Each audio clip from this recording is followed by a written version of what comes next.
যে বট বাহিনী খাইছে ধরা, বট বাহিনী খাইছে ধরা, এই গুপ্তের মা বাবা সাহবাদশাহ খাইছে ধরা। কেন?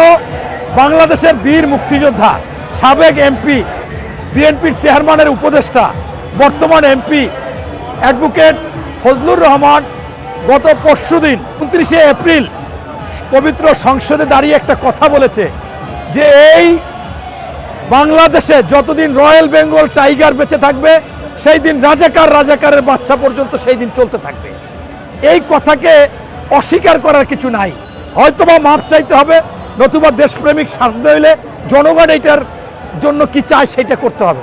কিন্তু দুঃখজনক, লজ্জাজনক ব্যাপার, এই কথা সংসদে বলার আধা ঘন্টার মধ্যে সারা বাংলাদেশে ওই বট বাহিনী গুপ্তরা হাজার হাজার আইডি দিয়া একজন মুক্তিযোদ্ধা, তাকে আপনার দেখলাম যে সে বীর বিক্রম কমান্ডার আইয়ুব বিন আপনার হায়দার, বোঝায় আইয়ুব বিন হায়দার, তিনিও বাড়ি হচ্ছে কিশোরগঞ্জ। তার কণ্ঠ শোনা যাচ্ছে, তিনি বলেছে যে ফজলুর রহমান কোনো মুক্তিযোদ্ধা না, তিনি আমার কাছে ট্রেনিং নিয়েছিল, ট্রেনিং নিয়ে সে রাইফেল নেয়নি, যুদ্ধ করেনি এবং সে কমান্ডার ছিল না, ভুয়া, এবং সে কোনো মুক্তিযোদ্ধা না।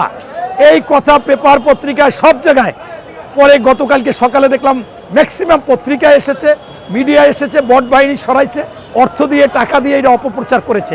এমনকি টকশোতে ওই যে ব্যারিস্টার শাহরিয়ার নাকি বাটফা শাহরিয়ার, সেই বাটফা শাহরিয়ার এসে বলেছে যে আজকে তো প্রমাণিত হলো মুক্তিযোদ্ধা একজন কমান্ডার বলেছে যে সে মুক্তিযোদ্ধা না, সে কোনো ট্রেনিং দিয়ে বন্দুকই নেয়নি।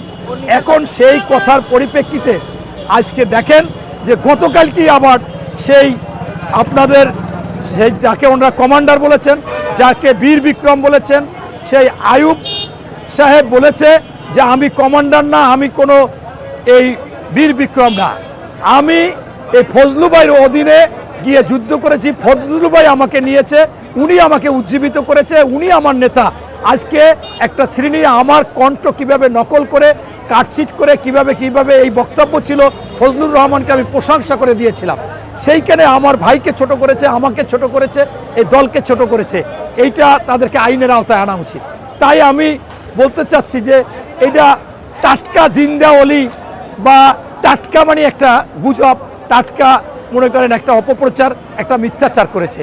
এই জন্যই আমি বলেছি যে আজকে এই গুপ্তরা খাইছে ধরা, এই বট বাহিনী খাইছে ধরা, এই রাজাকাররা খাইছে ধরা।